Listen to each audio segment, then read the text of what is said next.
welcome back to the channel. A keynote is that we're back to our usual video where we talk about our predicted points per position from our goalkeepers all the way to our forwards according to AI, who exactly is predicted to have a now scoring very good week and also spanning through the next 5 game weeks. A reminder, our target this season is to at least hit 3,000 subscribers by the end of the season. So let's go into subscribe, let's go into share the channel, let's go into like the content, and also provide the feedback on how it can be improved. Thank you. Getting right in, we start with our goalkeepers. One notable addition is Foster. Foster makes an appearance for the first time on our list here because Vicario did get surgery, and then it was communicated that he'll be out for a while, for some extended period. So Foster will have a good span of games. So he does make an appearance at around 4.3. He does join the budget goalkeepers or the low budget goalkeepers that can help you save an extra buck or an extra fund that you can redirect to either your midfield or your forwards, depending on what your target or you're trying to bring in. And as we know, as far as FPL is concerned, that extra 0.1 can come in handy. So he's expected to have at least 3.5 points this game week 13 and then 16.2 in the next span of the next 5 game weeks. Yes, Spurs is not a team that we are always assured will give you clean sheets game week in, game week out. But he, like I mentioned, he does provide that extra back that you can save. So he does join the likes of Fabianski and Kelleher that have been coming in at least and helping a number of players save some extra funds and have that goalkeeping department clean sheet every once in a while. At the top, it's still Raya. As I mentioned, starting last week, the fixtures for Arsenal look good, and with their entire team back, really, you expect them to have a very good run of games going forward. So Raya is the highest at around 4 expected points this game week 13 and 19.7 in the long run in the next 5. Onana as well has been performing very well. He's been actually the highest scoring goalkeeper up to now. So he does make an appearance as well. And I think it's his last good run of fixtures against Everton where things may turn onwards. Sales as well. Nottingham Forest defense is always looking good, so he does make appearance as well. And lastly, Kepa Arrizabalaga is in there amongst the discussion as well. Going to our defenders, it's no doubt that obviously Arsenal is top. We have the likes of Gabriel, we have Timber, we have Calafiori, Saliba. All of those are in the span of around 4.1 to 3.8 expected points. So that shows that Arsenal is very high really on the expected clean sheets this game week. So for those that have those double or triple Arsenal defense, fingers crossed for you. One main person that does appear here is the Stupinian because Brighton's fixture looks good. So if you have the likes of Van Hecke, Dunk is still a bit we're not yet sure about him yet.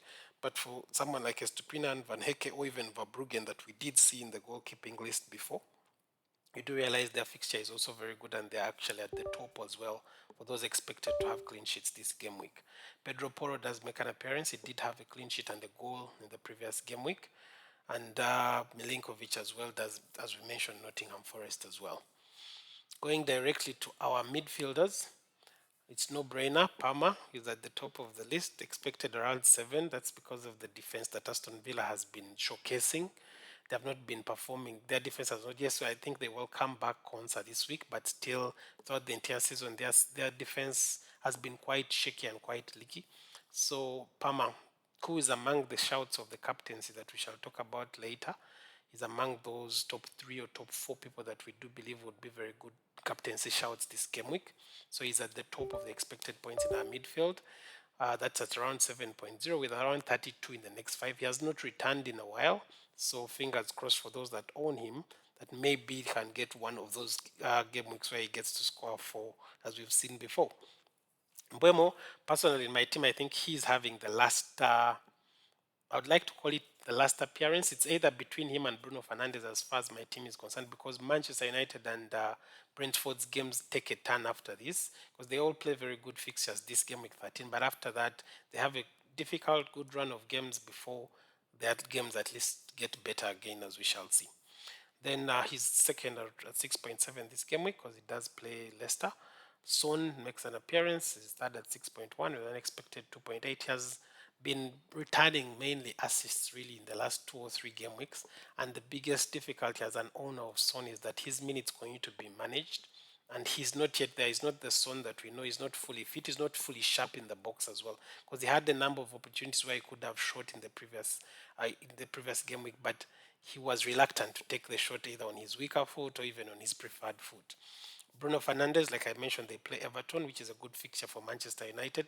Depending on which Manchester United turns up, really, he is also expected. He's very high in the expected points as well, at around 6.1 and 24.9 in the next. Another captain's shout is Salah. He's playing Man City, which is supposed to be a difficult fixture. Yes, they're at Anfield. Man City is going through their different issues, because even in the Champions League, they did squander a lead and then ended up drawing with Feyenoord.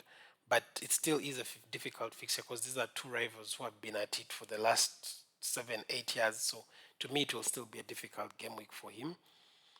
He's expected around 5.9 and 29.9 in the next five.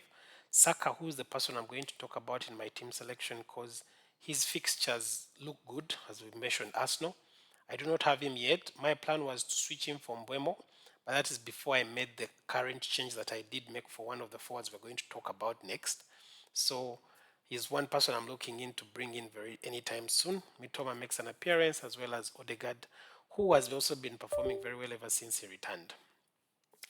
So going to our forwards, we talk about one main person is Joao Pedro. 2 goals, 2 assists in the last 2 games, playing very well, looking very sharp. He's one person that I did make, like I mentioned earlier on Monday. Is the quick substitution I had to make very early on Saturday, late on Saturday, because I had to get ahead of the price change and price rise. So he's a new inclusion in my team that we're going to talk about next. He's up high, up expected points around 5.2 this game week and 21.4 in the next five. Issue with Joao Pedro is if he can keep fit. If he can keep fit, we do believe the points can keep on to racking and coming. Someone like Cunha is also up there. He doesn't make this list because of the fixture he has, but his points are not that far off. And the thing is, the likes of Cunha and Jackson are now just a few points away from Haaland at almost half the price, really. So these are some of the few the few details that we have to also keep in mind. So when you see the likes of us not having Haaland, sometimes you have to have those calculative decisions you have to take, and you have to be sure that even if it does backfire, you are content with the decision you went with. Because that is not to say that Haaland is not going to fire again soon. For example, he's always at the top of our predicted points for strikers. Yes, we do note he has a difficult game week against Liverpool, and he has not been scoring as high. But at 15.1 price, you do get to see the likes of people of 6 like Welbeck, people of 6.6 like Wood. All of them are close to him and are close to what he's about to score or his predicted points. So some of these details have to be looked into deeper. So as we notice, Solanke is high up with around 5.3 expected points, 24.1 in the next five. We have Joao Pedro, like I've mentioned. Haaland makes an appearance, obviously. Isak looked very good on Monday. He scored earlier, but the goal was cancelled. Then he had a number of opportunities that Fabianski kept out. So it does continue to look a very good option. Going directly to my team, like I mentioned, the new inclusion was Joao Pedro. He did come into my team and is going to be starting. My captaincy armband is currently on Mo Salah, but like I mentioned, there's quite a number of options. You can give Mo Salah, Cole Palmer is a good shout, Bruno Fernandes is a good shout. Those that have Saka, he is also a very good shout as well. So those are some good captaincy 4 options that any of us can be able to make a decision and go with.